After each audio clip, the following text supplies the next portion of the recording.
Alright, we are gonna learn how to draw horses. So these are just some examples so you guys can get some ideas. Of course, unicorns fit into the horse family. I've had so much fun making these. Now, these I've done all in pencil, and I make sure the kids start in pencil because you're gonna erase some marks.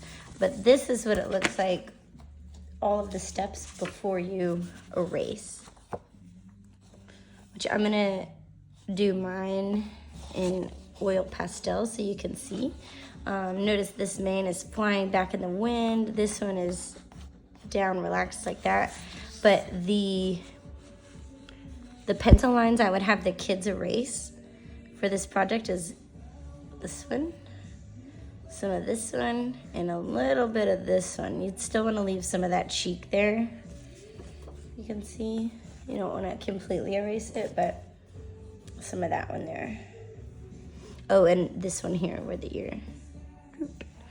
All right, so I'm going to show you guys how to do this in pastel because I think one of the easiest way to do it with kids is with oil pastels. This is an oil pastel example on a big green square paper.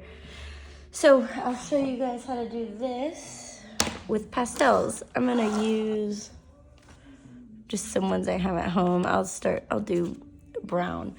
So for this one, I like to make sure that kids have their paper up and down. Let me see if I can.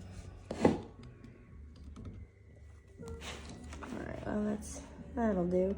Because it's a portrait, so you want to make sure they have enough room for their horse head. So I make sure they kind of think about the scale of their paper before they start.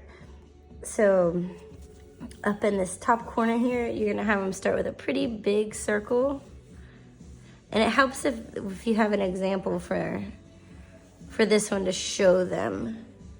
Like, so for example, this is that circle right there.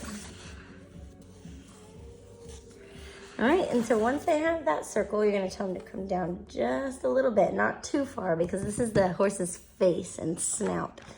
And then you're gonna make a smaller circle. Not too small, but it's always better to start small than start too big. Because if you're doing these with pastels, you could always make it bigger. I think that's pretty good. So you have your bigger circle up here, your smaller circle. I could even make it a little bigger. See what I mean? Where you can make it bigger, but you couldn't make this smaller. So now I tell the kids to imagine there's a conveyor belt, or like this is a pulley, and there's a conveyor belt going around this. So they're gonna take it and imagine that belt is gonna fall off like right here and connect up there. And you're gonna do the same thing when you're going around. It's gonna follow this, and then it's gonna be like that.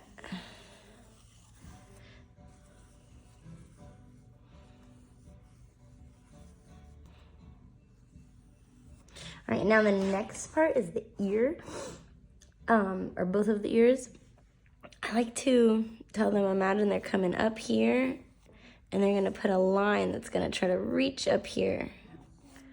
If they're little, you can tell them to do the letter M. Boom, and that'll work too.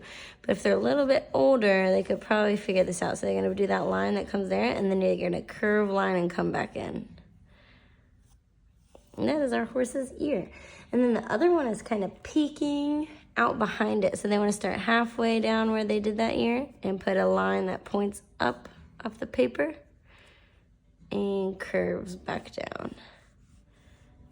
Now the reason I do this with pastels is so you can fill it all in, and then you wouldn't have to erase those pencil lines. All right, so now what we're gonna do is we are going to go ahead and do our neck. So the neck, I don't have too much room, but there should be more room when you're doing it at home or with the kids at camp or at home. You're gonna shoot the line from the ear right off the paper. So the only room I have to do that is kind of like that. Now what I'm gonna do is I'm gonna go ahead and do the neck. There's kind of two options to do the neck here. There's one that is just a curved line like this, and it starts right where like those circles met. So it'd be like that kind of. Or there's one where it kind of puffs out like this, so it goes the other way. So depending on what you want to teach, or you can give them options. I'll erase that. And you could do like that. Like he's kind of like got his little chest puffed out. I think I'm gonna stick with that other one. Oop, I'm gonna have to color over that.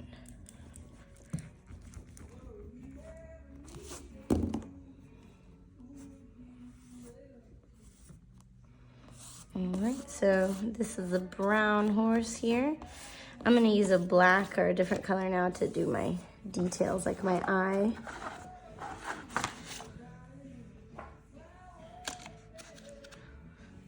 All right, so the eyeball is pretty big and it's kind of like right here. A lot of kids like to do for the horses like a sleeping eye. If you want to do that, and you could just do lashes. But I think it's cute if you just do a circle. And then you do a circle at the end, at the bottom of that circle, and kind of fill in that.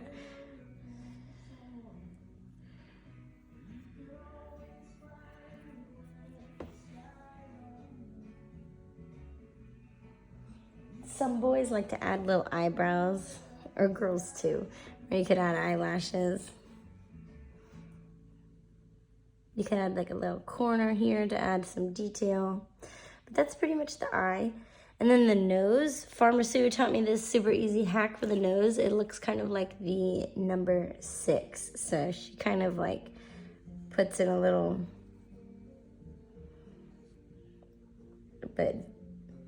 and sometimes you can kind of go back up there.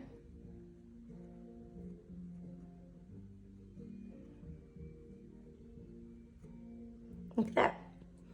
All right, so that's pretty much your eyes and your nose. Now we're gonna talk about the mane and the forelock. Let me see if I can find. So I'll go back to this example. You see, this is the mane, how it's flying back in the wind. And then this would be pretty much flying back in the wind too. The forelock. The forelock is this little piece of hair like in between their ears. So if you want to do it flying back, you would kind of put it going like that. But I'm gonna make mine just relaxed. So you can either do like a curly little forelock, or you can just do straight.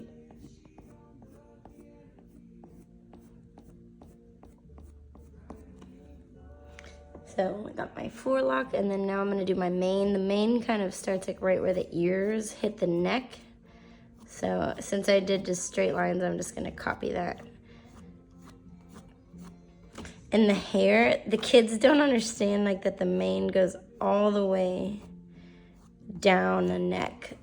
Sometimes like they wanna stop it up there, but make sure you let them know that the mane will fall like all the way down the horse's neck there.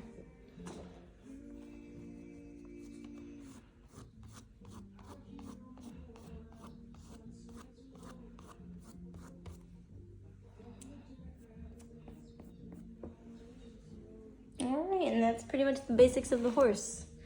Hope you enjoyed.